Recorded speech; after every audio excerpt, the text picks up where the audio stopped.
Të nderuar shikues, ju ripërshëndes të gjithë dhe ftoj të ndiqni edicionin informativ këtu në News24.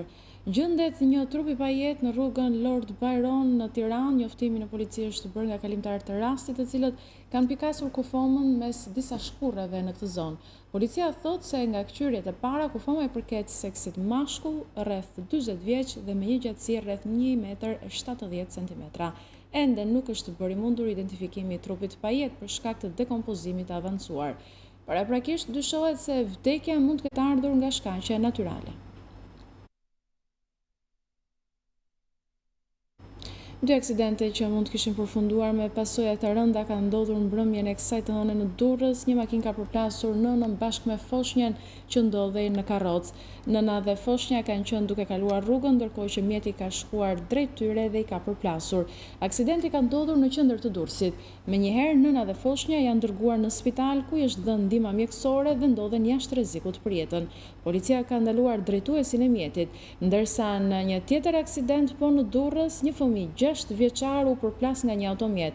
Automjeti drejtohej nga një shtetas serb që vinte nga Vlora në Durrës. 6 vjeçari është në spital jashtë rrezikut për jetën, kurse shtetasi serb është shoqëruar në polici. Arrestohen 2 prej autorëve të plagosjes së 20 vjeçarit në Shkodër. Në pranga janë vënë Avdyl dhe Sajmir Lushaj, 25 dhe 27 vjeç nga Shkodra, ndërsa është shpallur në kërkim edhe 20 vjeçari së Lushaj. Ngjarja sipas bluve ndodhi në lagjen Tepe të qytetit të Shkodrës pas një konflikti për motive të dobta. Policia sqaron se Nikolin Lame është plagosur lehtë me mjetet prerse tip thik, ndërsa autorët kanë qelluar edhe me armë zjarri, por plumbat nuk e kanë prekur të riun. Në vendngjarje u gjetën dhe u sekuestruan në cilësinë e provës materiale 7 gëzhoja, armë zjarri, pistolet dhe prova të tjera. Gjykata dha masën arrest në Burg për 4 të dyshuarit e plagosjes së Lorenz Hoxhës te komuna e Parisit. Atentati ndodhi pas një konflikti mes të rinjve që lidhej me vrasjen e kushuririt të Lorenzit disa kohë më parë. Gjykata e Tiranës saktoi masën e sigurisë arrest me Burg për 4 të dyshuarit si autor të atentatit në zonën e komunës së Parisit, ku mbeti i plagosur Lorenz Hoxha. Davis Rustemaj, që dyshohet të jetë personi që shëlloi me armë në drejtim të Hoxhës, Klajdi Kodra, Igler Qose dhe Ardi Gjeferi nuk preferuan të jepnin shpjegime përpara gjykatës. Ndërkohë që mbi supet e 3 parëve rëndon akuzë e vrasjes me dashje mbetur në tentativë, kryer në bashkëpunim, i vetmi gabimi i Gjeferit është fakti se përkrau miqtë e tij të fshiheshin policisë. Nga ana tjetër, prokurori Artan Lullo rindërtoi gjithë skemën e krimit dhe motivin e atentatit. Në dosjen e prokurorisë thuhet se një muaj më parë, Lorenz Hoxha ka debatuar ashpër me Igler Qosen, pasi ky i fundit i ka fyer kujtimin e kushëririt të vrarë disa kohë më parë. Debati mes tyre është shuar, por vetëm një natë përpara atentatit të rinjt janë përballur sërish me njëri tjetrin në afërsi të sheshit Nën Tereza. Ti nuk je burr, Lorenz, se ndryshe do të kishe marrë hakun e kushëririt tënd që t'u vra. Mësohet i ke thënë Davis Rustemaj, të njohurit të tij Lorenz Hoxha. Debati ka degeneruar deri në përplasje fizike dhe me ndërhyrjen e personave të tjerë. Dy palët janë larguar pa vënë paqe mes tyre. 24 orë pas këtij debati, Davis Rustemaj shfaqet në pamje filmike, teksa zbret nga makina e tij tip BMW X5 dhe qëllon në drejtim të një personi që më vonë u identifikua si Lorenz, alias Mariglen Hoxha. Pamjet filmike ndihmuan policinë të identifikonte të dyshuarin si autor të krimit dhe bashkëpunëtorët e tij Kodra e Qose. Të dyshuarit, 3 prej cilëve kanë precedent të mëparshëm kriminal, u vunë në pranga në një hotel në Vlorë në kuadër të operacionit të koduar poker. Sekuestrohen nga policia greke armë dhe municione në afërsi të kufirit me Shqipërinë. Ka qenë një patrull policie e cila ka pikasur 3 persona që po ecnin në këmbë në tokën greke në afërsi të pikës së kalimit kufitar të qafbotës. Ata mbanin disa çanta udhëtimi dhe ecnin për në brendësi të territorit grek. Kur patrulla tentoi t'i ndalonte, ata i lanë çantat në tokë dhe u larguan drejt territorit shqiptar. Policia e pati të vështirë ndjekjen e tyre për shkak të terrenit të thyer. Në vendngjarje u gjetën dhe u sekuestruan 3 kalashnikov, 11 granata, 33 detonator, 5 kallëp me dinamit, një kuti me 10 ndezës granatash, 1593 fishek. Armët janë dërguar laboratorit kriminalistik të Greqisë së Veriut për të kryer ekzaminimet e mëtejshme, si dhe analizat balistike. Policia e Janinës po vazhdon hetimet për një trafik të mundshëm të armëve. Raporti sekret I hartuar nga policia greke me të dhënat e saj dhe të Europolit të jep alarmin për mafian shqiptare në këtë vend dhe për faktin se si ajo kontrollon tashmë trafikun e drogës. Pjesë nga raporti janë botuar në gazetën greke Kathimerini. Gazeta greke Kathimerini ka botuar një raport të policisë vendase ku thuhet se veprimtaria kryesore e të inkriminuarve shqiptar është trafiku I drogës nga Shqipëria drejt Greqisë dhe Italisë. Kanabisi është rritur në Shqipëri dhe Kosovë dhe prej aty shpërndahet kryesisht në Greqi dhe Itali. Për importin e heroinës dhe kokainës, këto organizata kriminale punojnë me homologët e tyre nga Turqia dhe Amerika Latine, thuhet në raport. Sipas raportit të policisë, pjesët e cilit janë botuar nga gazeta çështja e trafikut mes dy vendeve ka qenë në qendër të vëmendjes së autoriteteve dhe për këtë është diskutuar zyrtarisht edhe me palën shqiptare. Kjo çështje u diskutua në takimin me homologun shqiptar Haki Çako në nëntor të vitit 2016 në Tiranë, thuhet në të. Duke u referuar shifrave, theksohet se nga janari I vitit 2016, më shumë se 15.5 ton hashash janë sekuestruar në territorin grek, prej të cilave 6.8 ton vetëm në 6 muajt e fundit. Sipas gazetës, përveç hashashit, mafia shqiptare trafikon edhe heroin e kokain që vijnë nga Afganistani, Turqia apo vendet e Amerikës Latine, me destinacion më pas shtetet e Europës së juglindore. Pjesë e raportit është edhe trafiku I qenieve njerëzore dhe veçanërisht vjedhjet. Policia greke I përshkruan kriminalët shqiptar si tepër të dhunshëm, të pamëshirshëm që nuk ngurojnë të përdorin armët dhe të marrin jetë, ndërsa ka informuar shpeshherë edhe organet shqiptare për aktet kriminale të regjistruara në vend. Në raport theksohet dhe se nga viti 2010 deri në 2015 janë zbardhur rreth 16.750 vjedhje dhe bastisje shtëpish me autor kriminal shqiptar, 3.158 vjedhje makinash, 4.347 çështje trafikimi droge dhe 478 vrasje. Viktima të këtyre rasteve kriminale nuk kanë qenë vetëm grekët, por edhe një numër I madh shtetash shqiptar që jetojnë në Greqi.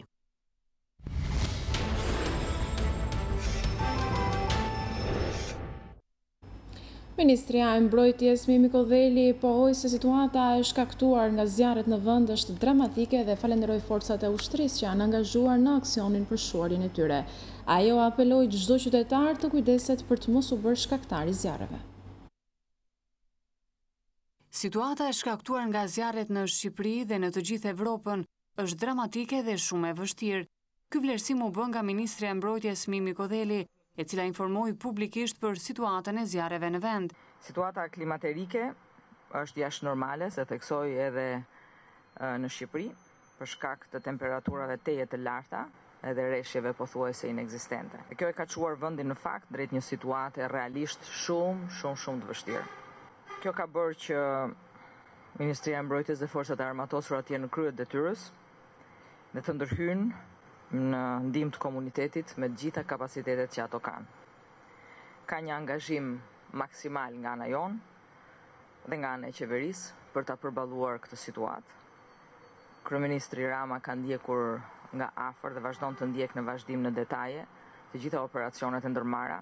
Ushtarakët tanë kanë zhvilluar plot 102 operacione, janë angazhuar 2750 forca, që në fakt janë 1/3 e të gjithë forcës tonë të armatosur. Gjithë helikopterët e forcave ajrore kanë qenë në detyrë. Kodheli falenderoi gjithë forcat e ushtrisë që janë angazhuar në operacionet e shuarjes së zjarreve dhe I akordoi medalje efektivit që u lëndua gjatë operacionit për fikjen e zjarrit në Shëngjergj. Nga ana tjetër, ajo ju bëri thirrje qytetarëve të ndihmojnë për të përballuar situatën dhe të tregojnë kujdes për të mos u bërë shkaktar të zjarreve nga pakujdesia.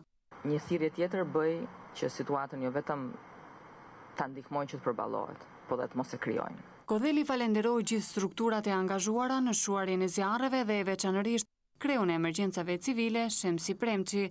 Aktualisht vatrat problematike të zjarrit, ku janë regjistruar gjithsej 640 vatra zjarri, për të cilave 125 kanë kërkuar ndërhyrje operacionale ajrore. Normalisht zjarret problematike masive janë vënë në kontroll. Qeveria dhe kryeministri Edi Rama janë vënë këto ditë në shënjesër të akuzave për mungesa angazhimi nga opozita. Madje kanë kërkuar shpalljen e gjendjes së jashtëzakonshme nga zjarret, ashtu siç ka bërë Maqedonia. I ftuar në rubrikën Opinion zëvendës ministri i Mbrojtjes Petro Koçi, teksa ka folur për situatën e zjarreve në vend, ka deklaruar se nuk është situatë për të shpallur gjendja e jashtëzakonshme. Ai tha gjithashtu se ka ardhur koha për ristrukturim të emergjencave civile, pasi është pa kuptim që ushtria të angazhohet dhe pushteti vendor është me pushime. Atëherë, me situatën e tanishme nuk mendoj se ka arsye për kërkuar ndihmë nga NATO. Gjithsesi, ne kemi kërkuar ndihmë nga partnerët tanë ndërkombëtar, siç ishte rasti i Greqisë dhe Greqisë, për një situatë specifike e cila ishte pa menaxhueshme me kapacitetet tona.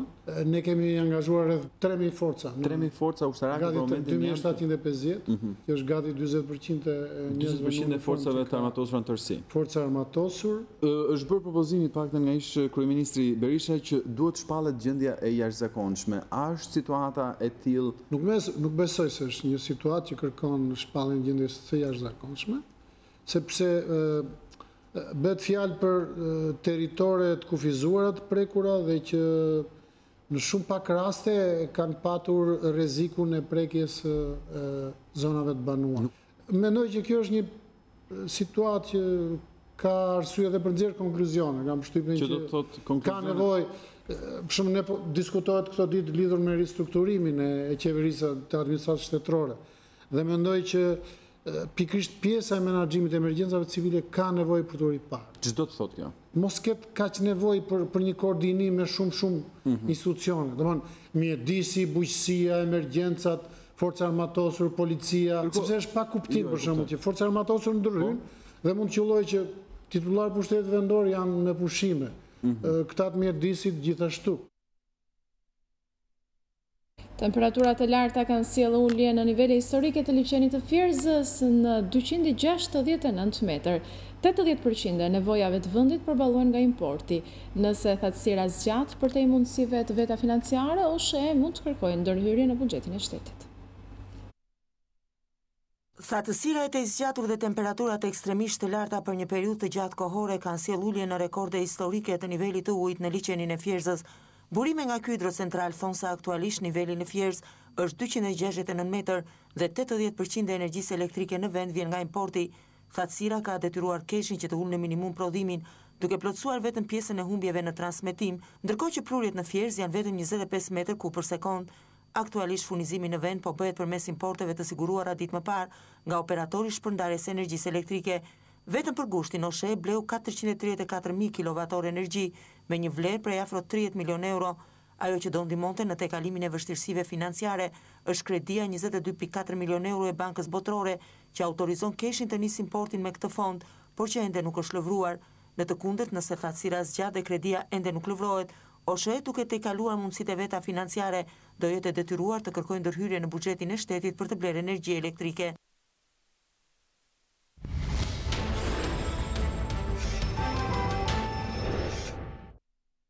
Të radhë do të njihni me një informacion të minutës së fundit. Në Ulës, 4 familje rrezikohen nga zjarri. Në fakt, zjarri ka nisur që prej mbrëmjes së djeshme, por vetëm para pak orësh është afruar dhe pikërisht këto 4 familje rrezikohen, po ashtu edhe baktit janë ndjekur. Gjithsesi do të lidhem në këtë momente me Enver Dolçin për informacione të tjera. Enver, përshëndetje. Përshëndetje. Si paraqitet situata? Tani zjarri në njësinë administrative Ulës në marrëvesh të bushkashit, ose trozën, si që është trozën, janë 4 familje që mbron kanë dhënë alarmin se u është afruar zjarri pranë banesave. Po faktikisht terreni është shumë i vështirë dhe zjarrfiksja nuk ka mundësi për të futur, aty vetëm duhet ndihma e helikopterit nga ajri se nuk rrihet dot. Vetëm nga rruga nacionale për të vajtur të zjarri ose të banesat është 3 orë. Si pas informacionit që morën tani, informacionit fundit, janë blokuar 100 krem lop, 200 krem në vri dhe janë djegur 2 lop dhe 5 krem vri të Anton Ricus. Tani banorët thonë që vetëm 10 metra është zjarri larg banesave, janë vetëm 4 familje që po luftojnë me zjarrin dhe asnjë ndihmë nuk ka tjetër nga shteti, nuk do vetëm kërkohet ndihma helikopterit se zjarri ka marrë për masa të mëdha dhe era, po është një erë që mund të japë një jetë të zjerin e ndihmon, dhe kjo është situata, mund të thamë, si pas banorëve, është alarmante që tani po digjen dhe banesat, ndërsa stanët të ndjekur komplet. Si pas banorëve, stanët të ndjekur komplet. Është djegur gjithçka. Keni patur kontakte? Kanë patur kontakte? Tani sa ka mbaruar telefonatën me një banor të Tromës dhe ai më shpreh një të gjitha, më dha gjithë këtë informacion që pas nuk i shohin, dhe pse janë blokuar 100 krem dorë, dhe 200 krem dhi, ato nuk arrin do t'i shohin nga zjerri, nga thymi, nuk arrin do t'i shohin partin. Ato vetëm kanë raportuar video të gjebra që i kanë parë dhe 5 krem dhi të Arpalicis. E qartë. E qartë. Veron, të falenderoj për gjitha këto informacionet për cila, sigurisht që do të lidhemi pas pak së bashku për të mësuar më shumë nëse do të ketë mundësi t'ju vinë ndihmë helikopteri. Mirë, do të vazhdojmë me të tjera lajme. I quajtur Lucifer, vala e të nxehtit që ka përfshirë Europën, sipas meteorologëve është e pazakontë. 5 të vdekur janë raportuar në Itali dhe Rumani, ndërsa termometri pritet të shënojë 44 gradë. Meteorologët bien dakord. Nxehti që ka përfshirë Europën këtë sezon vere është i pazakontë. Vapa që goditi Europën dhe që me të drejtë është quajtur Lucifer, ka shkaktuar viktimat e para, ka djegur pyjet dhe ka shkatërruar të mbjellat. 5 të vdekur janë raportuar në Itali dhe Rumani. Franca, Portugalia, Spanja, Italia dhe i gjithë Ballkani janë më të prekurat nga këto temperatura të larta. Në Francë, njerëzit e kanë gjetur shpëtimin tek shatërvanat, ndërsa në Rumani, policia ka ndaluar trafikun në rrugët kryesore, duke këshilluar njerëzit që të mos bëjnë lëvizje të panevojshme. Në Beograd, grupet për të drejtat e kafshëve nxitën qytetarët që të vendosin jashtë ndërtesave kova të vogla me ujë për qenë të rrugës. Në Itali, vendi që po e përjeton më rënd këtë situatë, numri i shtrimeve në spital si pasojë të nxehtit është arritur me 20%, raportojnë mediat, ndërkohë gjysma e Spanjës është vënë në alarm emergjence për shkak të valës së të nxehtit që kanë bërthyer vendin prej disa javësh, teksa ekspertët e motit parashikojnë që termometri do t'i kalojë 44 gradë Celsius këtë javë. Ngarkesa në linja ka bërë që të marrë flak kabli elektrik në lagje numër 1 në Saran. Ngjarja ka ndodhur mbrëmjen e kësaj të ëna rreth orës 19:30. Siç shihet edhe në këtë foto, flakët kanë përfshirë kablin në një pjesë të tij, ndërsa kjo është pasuar edhe me ndërprerjen e energjisë në këtë zonë të Sarandës. U desh ndërhyrja e zjarrfikses për të shuar flakët. Fatmirësisht nuk pati persona të lënduar, ndërsa hetimet vazhdojnë për ngjarjen. Pas të atit ndëron jetë edhe 33 vjeçari Hektor Zenuni, i cili u lëndua rënd si pasojë e flakëve nga shpërthimi i gazit në lokalin e tyre në Velipoj. Më 28 korrik, menjëherë pas shpërthimit, i riu hyri në lokal për të shpëtuar të atin, besnik Zenuni. Thellohet edhe më shumë tragjedia për familjen Zenuni në Velipoj. Pas pronarit të lokalit që vdiq nga shpërthimi i gazit, ndëron jetë edhe djali i tij, 33 vjeçari Hektor Zenuni. A i vdiq disa ditë pas ngjarjes për shkak të plagëve të rënda të djegjes në trupin e tij. Hektor Zenuni nuk mbjetoi dot me gjithë kujdesin e treguar nga mjekët në Shqipëri dhe Turqi, ku shkoi për një mjekim më të specializuar. Hektor Zenuni, djali i besnik Zenunit, nuk hezitoi, por u fut në bodrumin e lokalit për të shpëtuar të atin, që u bë viktime shpërthimit gazit. Ai u lëndua rënd nga flakët me djegje në pjesën më të madhe të trupit të tij dhe këtë të hënë ndroi jetë në spital. Ngjarja e rëndë ndodhi më 28 korrik në Velipoj, ku nga rrjedhja e gazit në bodrumin e lokalit u shkaktua një shpërthim me flak, si pasojë të cilave pati edhe disa të lënduar. Sipas Inspektoriatit Shtetëror Teknik, shkaku i zjarrit ishte pikërisht një cistern me gaz prej 1 militrash, të cilën pronari i rezortit e kishte instaluar fshehurazi nën tokë pa respektuar asnjë kusht teknik.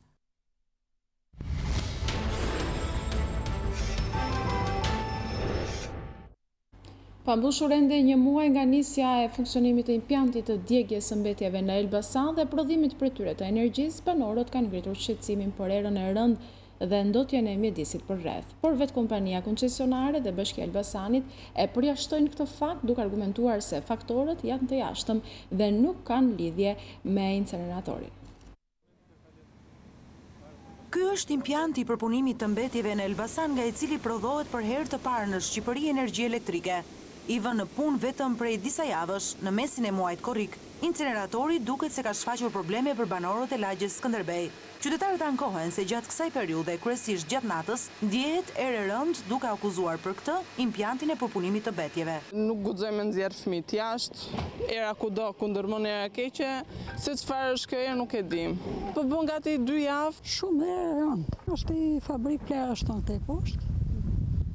Po deri më përpara s'po të ardhe, me se di, që ka ato ditë e fundit që ka qenë vapsh. Nuk rrije dot nga ambienti me dyrë myll, me dritare myll, tash ati muj po. Por për specialistët e kompanisë që kanë fituar koncesionin për prodhimin e energjisë nga djegja e plerave, era e keqe nuk ka asnjë lidhje me impjantin dhe ndotjen. Sipas tyre, faktorët janë të jashtëm. Nuk ka asnjë ndotje, duhet të jetë faktor që nuk ka lidhje me pjesën e impjantit. Mund të jetë faktori i jashtëm, por nuk ka lidhje me pjesën e impjantit. Siç po punon impjanti tani, punon 24 orë, dhe natën dhe ditën. Atë ndotje që shkojnë tani, ajo është dhe natën. Edhe drejtori teknik, italiani Roberto Rodella, sqaron se çdo proces në impjant është i monitoruar dhe konform normave të Bashkimit Evropian. Pas nesh si që shini është gjaku që emeton në ambient tymrat të cilat çlirohen nga djegja, edhe pse në këto momente, si që edhe shihni po punohet me intensitet të plot, në ato gjak nuk çlirohet asgjë. Temperatura e lartë e furrës nuk lejon asnjë ndotje në atmosferë dhe emetimet këtu janë konform normave të BE-s. Duhet të shtoj se sistemi joni i monitorimit të ndotjes funksionon 24 orë në 7 ditë dhe është letësisht i monitorueshëm nga çdo autoritet. Lidhur me shqetësimet e banorëve pranë zonës ku është ndërtuar impjanti është në dieni edhe Bashkia e Qytetit, por edhe përgjegjësi i Inspektoriatit Mjedisor pranë qeverisë vendore përjashton ndotjen nga incineratori. Si shkak kryesor mund të themi mungesën e rreshjeve për arsye edhe kanalet e ureve zeze nuk bëjnë tërheqjen e plot të gjithë mbetjeve dhe ka shfryrje nga pusetet e ureve zeze.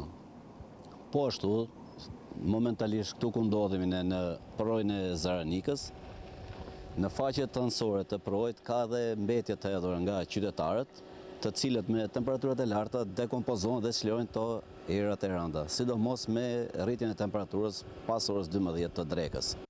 Ndërkohë, Inspektoriati Mjedisor Elbasan po punon për pastrimin e urave duke kërkuar bashkëpunimin edhe të zjarrfikseve për të bërë shplarjen me ujë të kanaleve. Koncesionari i djegjes së mbetjeve dhe prodhimi prej tyre i energjisë është një investim prej 22 milion euro dhe parashikon të jap zgjidhje problemit të trajtimit të mbetjeve urbane, duke i shndërruar ato në energji për një periudhë 30 vjeçare. KLSH ka zbardhur akuzat në drejtim të ish-drejtorit dhe 3 ish-punonjësve të Drejtorisë Rajonale Korç, si dhe për 5 ish-regjistrues dhe 2 nënpunës të zyrës vendore të ZRPP-s Korç. Në kallëzimin penal dërguar prokurorisë, KLSH fajson 11 zyrtarët vendor për shpërdorim të detyrës me një dëm në buxhetin e shtetit që përllogaritet në vlerën 96.2 milion lekë të reja. Kontrolli i lartë i shtetit jep detaje të reja mbi akuzat e ngritura ndaj disa drejtuesve dhe punonjësve të Drejtorisë Rajonale të Aluiznit dhe ZRPP-s Korç.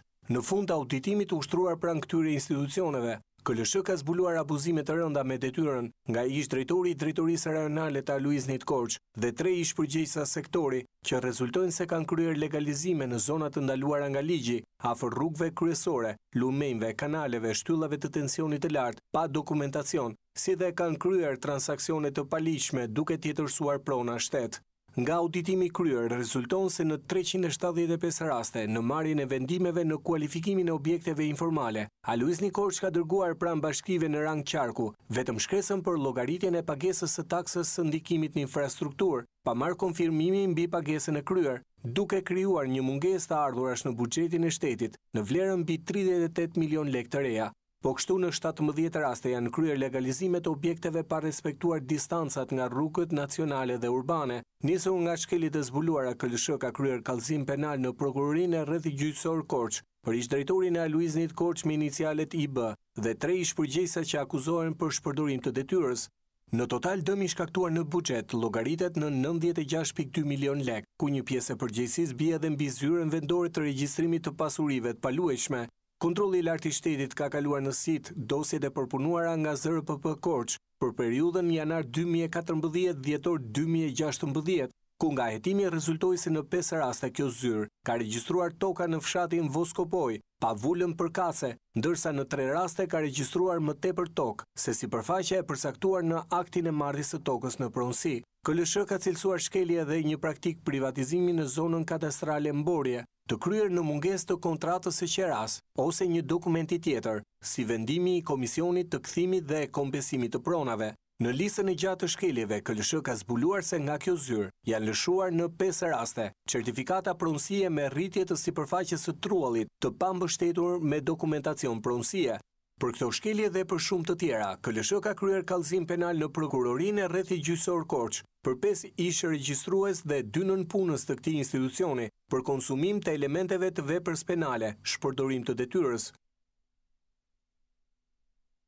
Pas Kukësit, Dibrës dhe Shkodrës, kryeministri Edi Rama deklaron se ka në tryezën e tij një raport të detajuar mbi punën e administratës vendore në qarkun e Lezhës, në kuadër të iniciativës bashkëqeverisje me njerëzit për Shqipërinë që duam. Ndryshe nga qarqet e tjera, qytetarët lezhjan e kanë përballur kryeministrin Edi Rama me mungesën e theksuar të ujit pishëm thuajse në pjesën më të madhe të territorit qarkut. Këtë fakt kryeministri e ka bërë vetë prezent përmes një postimi në Facebook, ku ka listuar 49 problematikat e ngritura nga vetë qytetarët e zonës, e ku mungesa e ujit pishëm renditet si problemi më emergjent me 76 ankesa. Qytetarët nuk i kanë kursyer ankesa drejtuar të shefit qeverisë dhe sa i përket mungesës së investimeve në sistemin vaditës në bujqësi që vlerësohet si problemi i dytë më i madh me 68 ankesa. Në listën e gjatë të ankesave dhe shqetësimeve, lezhjanët i kanë kujtuar kryeministrit edhe gjendjen e mjeruar të infrastrukturës rrugore në fshatra, si dhe rrjetin e amortizuar të shpërndarjes së energjisë elektrike. Mbi vendosja e pronave mbetet një kangren për sistemin e pasurive të patundshme, ku ankesat në adresë të kryeministrit vetëm në qarkun e Lezhës llogariten në 59 të tilla. Me kontributin edhe të burgosurve, kopshti 17 në Tiranë është gati për të pritur 120 fëmijë të njësisë 7. Të dënuarit kanë kontribuar në mobiljet e brendshme, ndërsa bashkia me donatorët kanë shtuar kapacitetet dhe kanë modernizuar ambientet për fëmijët. 120 fëmijë në njësinë 7 në Tiranë mund të gëzojnë pas 2 vitesh punë kopshtin e tyre të ri. E veçanta e kopshtit 17 është se mobiljet e brendshme të tij janë të bërë nga të rinj të dënuar, të cilët gjatë kohës së vojtës së dënimit kanë bërë punë edhe për komunitetin. Kryebashkiaku i Tiranës vlerësoi këtë kontribut dhe premtoi se këtë nisëm do të shtridhen në institucionet e tjera ku bashkia ka nevojë. Bashkia jonë me aq shumë problematika që ka, me aq pak taksa sa janë ato që faturohen në Tiranë, nuk ja del dot vetëm që të ofrojë shërbime cilësore. Mund ta bëj këtë vetëm duke shtrirë dorën e ndihmës të gjitha ata që na janë bërë palë. Një pjesë e madhe e mobiljeve ka ardhur në këtë kopësh fal punës së atyre që bëjnë shërbimin e tyre në komunitet si pjesë e rehabilitimit tyre, që është një mënyrë fantastike se si ne këtë pilot ta shtrim në kohë edhe në gjitha kopshtet, shkollat dhe nevojat e tjera që kemi. Nisur nga investimet në kopshtet e Cerdhe, fluksi i kërkesave vijon të jetë në rritje. Ndaj në 1 shtator kur fillojnë dhe regjistrimet në kopshte, do të ketë një seleksionim të kërkesave për të dhënë prioritet më të pamundurve. Ne në datën 1 shtator do të hapim regjistrimet, kemi shumë kërkesa, kështu që sigurisht që do të kemi parasysh edhe nevojat ekonomike që kanë familjet, edhe nevojat që ka lagja për shërbim. Ne do të shtojmë dhe stafet në Cerdhe dhe në kopshte për të siguruar që kemi sa më shumë edukator me sa më pak fëmijë, që secili prej tyre të marrë vëmendje maksimale. Kopshtet dhe Cerdhet e Tiranës për të dytën vit radhazi kanë pritur edhe gjatë kësaj vere fëmijët e prindërve që janë të detyruar të punojnë, ndërsa fokusi i bashkisë do të vijojë me shkollat të cilat janë prioritet nga viti që vjen. Shqiptarët që kalojnë kufirin kroato në Lazez pretendojnë se keq trajtohen nga autoritetet kufitare të këtyre dy vendeve. Një grup shqiptarësh që po ktheheshin nga Kroacia thanë për News24 se u përballën në kufi me sjellje arrogante dhe pritje të gjata, gjë që nuk ndodh sipas tyre me qytetarë të vendeve të tjera. Autoritetet tona diplomatike në këto dy vende deklaruan se raste të tilla mund të jenë sporadike. Qytetarë shqiptarë që kalojnë kufirin Kroaci Malizi pretendojnë se trajtojnë ndryshe nga qytetarët e vendeve të tjera nga autoritetet kroate të kufirit. Ata ankohen se mbahen në pritje me orë të tëra, përballen me sjellje arrogante, ushtrojnë procedurave të stërgjata të kontrollit dhe shpeshherë sipas tyre edhe tendencioze, gjë që nuk ndodh me qytetarë të tjerë, qoftë nga vende të rajonit apo dhe qytetarë të Bashkimit Evropian. Një grup qytetarësh shqiptar që po ktheheshin nga pushimet në Kroaci telefonuan në televizionin News24 dhe ngritën këto pretendime. Ata kërkuan ndërhyrjen e autoriteteve tona diplomatike në Kroaci dhe Maltëzi. Të kontaktuar nga News24 burime zyrtare të ambasadës sonë në Kroaci, thanë se në disa raste janë njohur edhe këta me këto shqetësime dhe se kanë ndërhyrë te autoritetet përkatëse kroate. Të njëjtat burime pranojnë gjithashtu se ka një lloj rigoroziteti në kufi nga autoritetet kroate, një vend i antarësuar tashmë në Bashkimin Evropian, por jo pjesë e zonës Schengen. Por ata përjashtojnë mundësinë që kjo të jetë e përgjithshme dhe tendencioze vetëm për shqiptarët dhe se bëhet fjalë vetëm për raste sporadike. Të njëjtat konfirmime erdhën dhe nga burime zyrtare të ambasadës sonë në Maltëzi. Madje ata thanë se konsuli ynë në Podgoricë është marrë personalisht me raste të ngjashme. Shqiptarëve u duhet të kalojnë në kufi përmes peripecive të shumta, sikur të mos mjaftojnë radhat e gjata në këto ditë përvoluese. Ajo që e bën dhe më të vështirë udhtimin është sjellja ndryshe autoriteteve kroate dhe malazeze në kufi.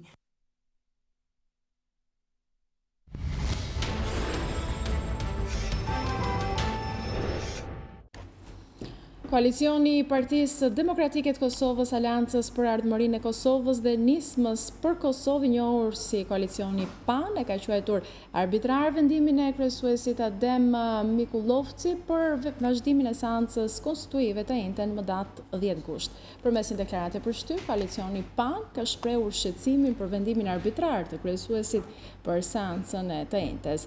Me këtë vendim të njanshëm, kryesuesi i seancës konstitutive është vënë në shërbim të plot vetëm të një subjekti politik, duke shkelur edhe parimin mbi të cilin ka ndodhur takimi i kaluar konsultues me subjekteve politike parlamentare, thuhet në deklaratë. Koalicioni i PDK-s Nismës për Kosovën dhe i partnerëve të tjerë do t'japin qëndrimin për vazhdimin e seancës konstitutive pas takimit konsultativ që do të mbajtë mërkurën në datën në orën 10.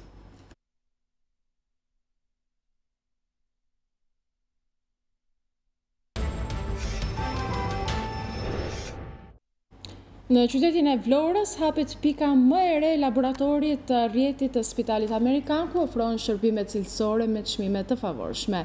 Stafi i kualifikuar i Spitalit Amerikan mundson për të gjithë pacientët e çdo grup moshe një gamë të gjerë ekzaminimesh laboratorike. Prej kësaj të hënë hap dyert pika më e re laboratorit në Vlorë, një investim tjetër i madh i rrjetit të Spitalit Amerikan, që synon në rritjen e mëtejshme të kualitetit të shërbimit diagnostik shëndetësor në vendin tonë. Ky laborator me aparatura të teknologjisë së fundit dhe shërbim cilësor ofron kushtet optimale për marrjen e çdo shërbimi laboratorik.